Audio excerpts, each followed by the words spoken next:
Viral হওয়ার জন্য মানুষ কত কি না করছে। তাই আমিও চেষ্টা করলাম মুখে কোল্ড ড্রিংকস ঢেলে ভাইরাল হওয়ার জন্য। আর তারপরেই করে ফেললাম একটা ব্লান্ডার।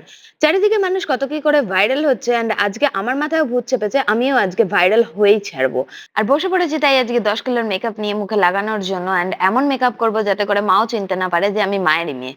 ভগবান যখন আমাকে বানাতে বসেছিল তখন ভগবানের কাছে টাইম কম থাকার কারণে ভগবান ঠিকঠাক করে জিনিসপত্র সেট করতে ভুলে গেছিল। কিন্তু একটা ট্যালেন্ট দিয়ে দিয়েছিল যে তুই বড় হয়ে মেকআপ আর্টিস্ট হবি। তাই আমি আটা ময়দা দিয়ে আমার মুখের যে জিনিসপত্রগুলো ঠিকঠাক নেই সেগুলো আমি পারফেক্ট করে নিতে পারি। ভাইরাল হওয়ার চিন্তাতে পড়ে গেছে চোখের তলায় ডার্ক স্পট। কেউ যদি উইদাউট মেকআপ দেখে নেয় তাহলে সে কিন্তু যে কোনো হরর পডকাস্টে গিয়ে নিজের এক্সপিরিয়েন্স শেয়ার করে আসতে পারে যে কিরকম ভূত সে দেখেছে। তাই জন্য সেই ডার্ক স্পট গুলো থাকার জন্য ভালো করে আমি কারেক্টিং করে নিচ্ছি ফেসে এন্ড তারপরে সেটাকে ভালো করে ব্লেন্ড করে নিচ্ছি যাতে স্কিনের সঙ্গে একদম মিশে যায় এন্ড মনে হয় আমার চোখের তলায় কোনো ডার্ক স্পট নেই। এবার কনসিলারের উপর দিয়ে লাগিয়ে নেবো কেজি কেজি ফাউন্ডেশন এবং এত সুন্দর করে ব্লেন্ড করব যাতে করে দারুণ একটা গ্লো আসে। স্কিনের কেয়ার করলেও যে স্কিনে গ্লো আনা যায় সেই ধৈর্যটা ভগবান আমাকে না দেওয়ার কারণে আমাকে এই সমস্ত করে স্কিনে গ্লো আনতে হয়। এবার চোখের তলায় যে গর্তটা আছে সেই গর্তটাতে ঢেলে নিচ্ছি চুন, মানে আর কি ওই কনসিলিং করে নিচ্ছি। তারপরে যে নাকের ওপর দিয়ে রেলগাড়ি চলে গেছিল সেই নাকের ওপর দিয়ে আমি পট্টিটাকে আবার টাইট করে ঠিক করে দিচ্ছি যাতে রেল লাইনটা ঠিক করে দাঁড়িয়ে যায়, মানে নাকটা একটু চোখা চোখা লাগে। আর এই চোখা করার টেকনিকটাকে বলে কন্ট্রোলিং। এবার আমি করে নেবো একটা সুন্দর আই মেকআপ। আচ্ছা, এই সমস্ত আই মেকআপ যদি তোমরা শিখতে চাও, এরকম মেকআপ টিপস যদি তোমরাও চাও, তাহলে কিন্তু তোমরা আমাদের আপকামিং মেকআপ ক্লাস জয়েন করতে পারো। দেখো, ভিডিও ভাইরাল হয়ে আমি মিলিয়ন ভিউজ পাবো কিনা আর কোটি টাকা আর্ন করতে পারবো কিনা জানি না, তবে ক্লাসে তোমাদের এরকম মেকআপ আমি নিশ্চয়ই শিখিয়ে দিতে পারবো যাতে করে রিয়েল ক্লায়েন্ট করে তোমরা কিন্তু অনেক বেশি টাকা আর্ন করে নিতে পারো আর নিজেদের প্রফেশনাল মেকআপ আর্টিস্ট হিসেবে নিজেদের ক্যারিয়ার করে নিতে পারো। আইশ্যাডো প্যালেটে যত রকম কালার হয় তার অর্ধেকের বেশি কালার আজকে আমি চোখের মধ্যে অ্যাপ্লাই করে নিয়ে তোমাদেরকে দেখাবো যে কিভাবে আই মেকআপ সুন্দর করে করে নিতে পারো তোমরা। মানে একটা দুটো কালারে হবে না আজকে বস, আজকে কিন্তু একদম আইশ্যাডো প্যালেটে যা যা কালার আছে তার অর্ধেকের বেশি কালার আমাকে অ্যাপ্লাই করতেই হবে, কারণ তোমাদেরকে আমাকে শেখাতে হবে যে আই মেকআপ কিভাবে করতে হয়, ঠিক আছে? তো তারপরে আমি কেটে কুটেও নিচ্ছি চোখটাকে ভালো করে, মানে আর কি ওই ক্রিজ লাইন কেটে নিচ্ছি। চোখ কাটতে যেও না বাবা তোমরা আবার। তারপরে চোখের আউটার কর্নারে একটুখানি আমি ডার্ক আইশ্যাডো লাগিয়ে নিচ্ছি যাতে করে চোখটা দেখতে একটু বোল্ড লাগে। আবার ইনস্টাগ্রামের অ্যালগরিদমে একটু বোল্ড জিনিসপত্র না হলে ভাইরাল হতে চায় না, না? তাই জন্য একটু বোল্ড করছি ব্যাপারটাকে। তো যাই হোক, তারপরে চোখটাকে আমি টুনি লাইট বানানোর জন্য একটু শিমার কালার ভেতরে অ্যাপ্লাই করে নিচ্ছি যাতে একটু টুনি লাইট ফিল দেয়।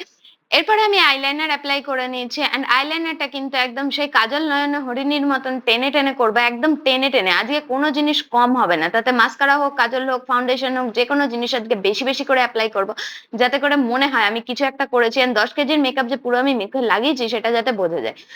এবার করে নিচ্ছি কন্ট্রোল করে যত মুখের এক্সট্রা চর্বিগুলো ছিল সেগুলো কিন্তু আমি কেটে কেটে সুন্দর করে বাদ দিয়ে দিচ্ছি যাতে দেখে একদম বোঝা না যায় যে আমার মুখে কোনো চর্বি আছে। এবার আমি ব্লাশার লাগিয়ে নিচ্ছি। ভগবান কিন্তু এমন একটা লোক দেয়নি যে আমাকে একটু হাসিয়ে ব্লাশ করাবে, তাই অনেকগুলো ব্লাশার প্যালেট কিনে নিচ্ছি যেগুলো দিয়ে আমি ব্লাশ করাই নিজেকে। তারপরে ওই পাউডার গুলো মানে ময়দাগুলো ঝেড়ে নিচ্ছি।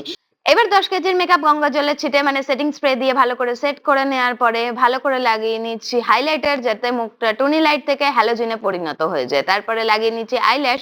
এই জিনিসটাও দিতে ভগবান ভুলে গেছে, চোখের উপরে একটু পাতা দেয়নি। তারপরে আবার ভালো করে আমি গঙ্গা জল ছিটে মানে সেটিং পাউডার দিয়ে সেট করে নেওয়ার পরে এই যে আমার লুকটা পুরোপুরি ভাবে রেডি। ভগবান তাড়াহুড়োতে যে ভুলগুলো করে ফেলেছিল সেগুলো কিন্তু আমি একদম রেকটিফাই করে নেওয়ার পরে ভীষণ খুশি হয়ে গেছি। তোমরা বলো ভগবানের মিস্টেক আমি কিরম রেকটিফাই করেছি। আচ্ছা, এইবার আমি ঢালছি মুখে কোল্ড ড্রিঙ্কস, মানে সেই ভাইরাল মুভমেন্ট আর কি, যখন আমি মুখে কোল্ড ড্রিঙ্কসটা ঢালছি এন্ড ঢেলে তোমাদেরকে দেখাচ্ছি যে দেখো আমি এমন মেকআপ করেছি। তো জল কোল্ড ড্রিঙ্কস ঢাললেও এই মেকআপের কিচ্ছু হবে না। এন্ড তারপরে ভালো করে টিস্যু নিয়ে আমি কিন্তু ডলে ডলে তোমাদেরকে তুলে দেখাচ্ছি। আমি এখানে গামছাও ইউজ করতে পারতাম, কিন্তু যাই হোক, একটু ভদ্রতার খাতিরে টিস্যু দিয়েই দেখালাম তোমাদেরকে যে দেখো কি সুন্দর। আমি টিস্যু দিয়ে তোলার পরেও কিন্তু মেকআপ একটুও উঠলো না।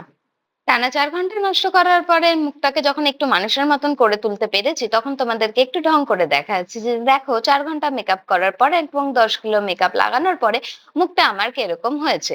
তোমাদের যদি ভালো লেগে থাকে তাহলে তোমরা অবশ্যই লাইক করে দিও, শেয়ার করো বন্ধুদের সাথে, কমেন্ট করে জানিও মেকআপটা তোমাদের কেমন লাগলো। আর এরকম মেকআপ দেখার জন্য অফকোর্স আমাকে ফলো করো। জানিও তোমরা যে এরকম মেকআপ লুক আরো তোমরা দেখতে চাও কিনা, তাহলে কিন্তু আপকামিং ডেজে আমি এরকম সুন্দর সুন্দর মেকআপ লুক তোমাদের জন্য নিয়ে আসবো। এন্ড অফকোর্স তোমরাও জানিও যে এরকম টাইপের কন্টেন্ট তোমরা আমার প্রোফাইলে দেখতে চাও কিনা। চলো টাটা, দেখা হচ্ছে খুব তাড়াতাড়ি পরের অন্য কোনো একটা ভিডিওতে। তোমাদের সাথে শেয়ার করব। লাইক করতে ভুলো না, কমেন্ট করতে ভুলো না এন্ড ফ্রেন্ডসদের সাথে শেয়ার করতে ভুলো না। চলো take care, tata, bye bye. দেখা হচ্ছে খুব তাড়াতাড়ি পরের একটা ভিডিওতে।